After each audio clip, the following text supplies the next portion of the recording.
Hello everyone, मैं Ambardas Bairagi Raj commerce classes and maths point की ओर से आप सभी का हार्दिक अभिनंदन करता हूं। आज हम लोग डिस्कस करने वाले हैं बीएससी सेकेंड ईयर मैथमेटिक्स के बारे में। तो बीएससी सेकेंड ईयर मैथमेटिक्स में टोटल 3 पेपर होते हैं, paper first, paper second, paper third. Paper first में आपका होता है advance calculus, paper second differential equation and paper third mechanics का होता है। तो आज हम डिस्कस करने वाले हैं पेपर फर्स्ट एडवांस कैलकुलस का most important topic sequence of real number.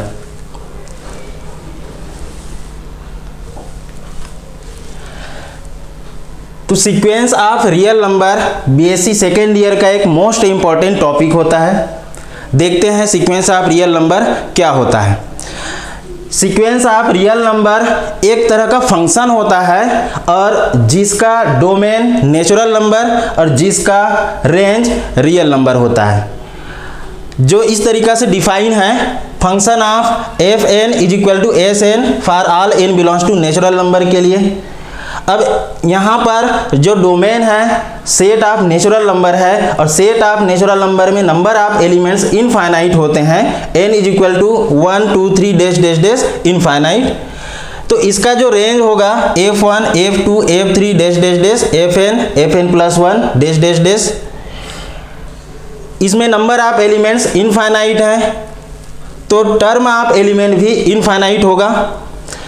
इस सीक्वेंस को हम इस तरीक़ा से भी डिनोट कर सकते हैं S N N is equal to 1 to infinite, या फिर एस एन या फिर ए एन, जहाँ पे एन नेचुरल नंबर को डिनोट करता है, जिसको हम काउंटिंग के रूप में यूज़ कर सकते हैं। अब वह काउंटिंग यदि 1 से स्टार्ट हो रहा है तो 1 2 3 डैश डैश डैश, यदि 0 से स्टार्ट हो रहा है तो 0 1 2 3 डैश डैश डैश।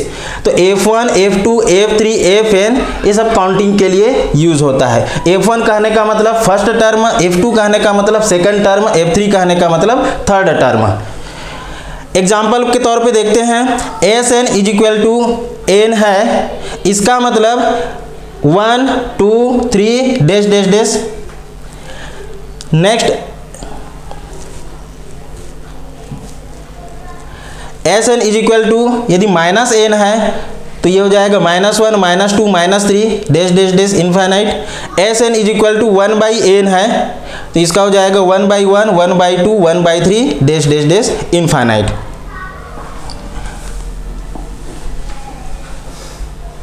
नेक्स्ट देखते हैं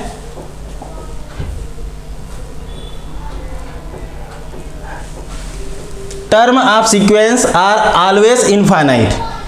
term of sequence are always infinite मतलब जो नेचुरल नंबर होता है उसमें नंबर ऑफ एलिमेंट इनफाइनाइट होते हैं, तो इसलिए इसका जो टर्म होगा हमेशा इनफाइनाइट होगा। अब देखते हैं रेंज ऑफ सीक्वेंस।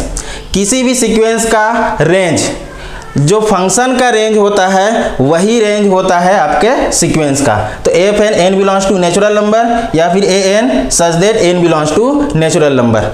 जैसा कि हम सीक्वेंस एन के बारे में बात करेंगे तो इसमें इसका रेंज नेचुरल नंबर हो जाएगा।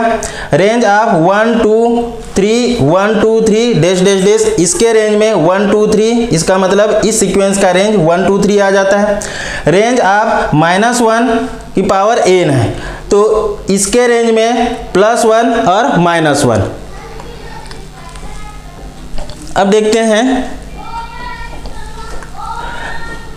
एक नोट है, रेंज ऑफ सीक्वेंस में भी फाइनाइट और इनफाइनाइट। इसका जो रेंज होगा वो फाइनाइट भी हो सकता है और इनफाइनाइट भी हो सकता है। सेकेंड है range of A N is finite. इसका मतलब ये होता है कि कम से कम एक एलिमेंट ऐसा है जो इनफाइनाइट टाइम रिपीट होता है। नेक्स्ट है, देखिए टाइप्स ऑफ सीक्वेंस। हमारे पास बहुत सारे सीक्वेंस हैं जिसको हम एक एक करके डील करते हैं। जैसे फर्स्ट है कांस्टेंट सीक्वेंस। कांस्टेंट सीक्वेंस क्या होता है?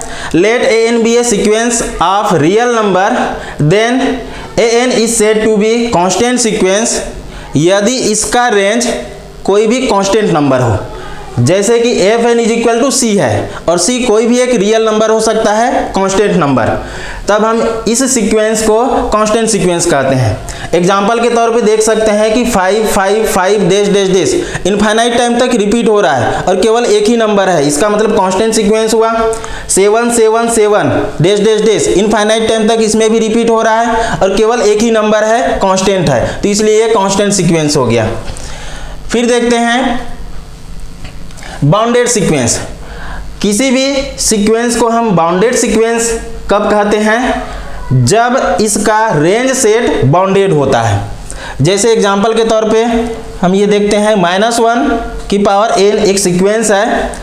इस सीक्वेंस में -1 +1 -1 +1 जितने भी इवन नंबर हैं उसमें +1 और जितने भी ऑड नंबर हैं उसमें -1। इसका मतलब इसके रेंज में -1 और +1 इसके अलावा कोई भी नंबर नहीं आ रहा है।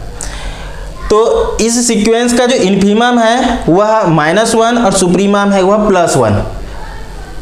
तो इस सीक्वेंस को बाउंडेड सीक्वेंस कहेंगे। सेकेंड है 1/n। इस सीक्वेंस को देखते हैं 1/1 1/2 1/3 dash dash dash infinite term. इसमें यदि हम इन्फीमम देखते हैं तो infimum of an 0 and supremum of an 1, that implies an is bounded sequence. Monotonic increasing sequence, यहाँ पे वर्ड को ही देखना है, मोनोटोनिक इंक्रीजिंग सीक्वेंस। इसको कहते हैं एक दिष्ट वर्धमान अनुक्रम। मोनोटोनिक इंक्रीजिंग कब कहेंगे? जब इसका रेंज सेट इंक्रीजिंग हो। जैसे F N less or is equal to F N +1 for all n belongs to natural number, that implies A N less or is equal to A N +1 for all n belongs to natural number के लिए। जब कोई भी sequence increase करता है term by term, तब हम उस सीक्वेंस को मोनोटोनिक इंक्रीजिंग सीक्वेंस कहते हैं। जैसे यहाँ पे सीक्वेंस आप n है तो 1 2 3 डैश डैश डैश n की वैल्यू पहले 1 रखे, फिर 2 रखे, 3 dash dash dash infinite term increase हो रहा है। सेकेंड में n square 1 square 2 square 3 square dash dash dash, तो ये क्या हो गया? इंक्रीजिंग सीक्वेंस, एक दिष्ट वर्धमान अनुक्रम। नेक्स्ट है monotonic decrease strictly monotonic sequence. तो स्ट्रिक्टली मोनोटोनिक इंक्रीजिंग सीक्वेंस कब कहेंगे? जब less or is equal to यहाँ पे है तो इज इक्वल टू को यदि हम हटाते हैं ये केवल स्ट्रिक्टली कहलाता है। जैसे A N less than A N +1 for all n belongs to n। यहाँ पर देख सकते हैं एक सीक्वेंस n स्क्वायर है तो 1 square 2 square 3 square, sequence an है n क्यूब तो 1 क्यूब 2 क्यूब 3 क्यूब। अब मोनोटोनिक इंक्रीजिंग सीक्वेंस और स्ट्रिक्टली मोनोटोनिक इंक्रीजिंग सीक्वेंस में क्या डिफरेंस होता है? जो मोनोटोनिक इंक्रीजिंग सीक्वेंस होता है उसमें less or is equal to दोनों पॉसिबिलिटीज है और स्ट्रिक्टली मोनोटोनिक इंक्रीजिंग सीक्वेंस में केवल लेस देन पॉसिबिलिटीज। नेक्स्ट है monotonic decreasing sequence. Monotonic decreasing sequence, जब कोई भी सीक्वेंस डिक्रीज करता है, कम होता है, तब हम उसको कहते हैं मोनोटोनिक डिक्रीजिंग सीक्वेंस। जैसे यहाँ पर F N greater or is equal to F N +1 for all n belongs to natural number. यहाँ देख सकते हैं -n है तो -1 -2 -3 डिक्रीज हो रहा है, कम हो रहा है। ए एन है -n का स्क्वायर -1 का स्क्वायर -2 का स्क्वायर -3 का स्क्वायर डिक्रीज हो रहा है, तो इसको कहेंगे हम मोनोटोनिक डिक्रीजिंग सीक्वेंस। अब स्ट्रिक्टली मोनोटोनिक डिक्रीजिंग सीक्वेंस क्या है? जब ये greater than only greater than होगा तब हम उसको स्ट्रिक्टली मोनोटोनिक डिक्रीजिंग सीक्वेंस कहेंगे। नेक्स्ट है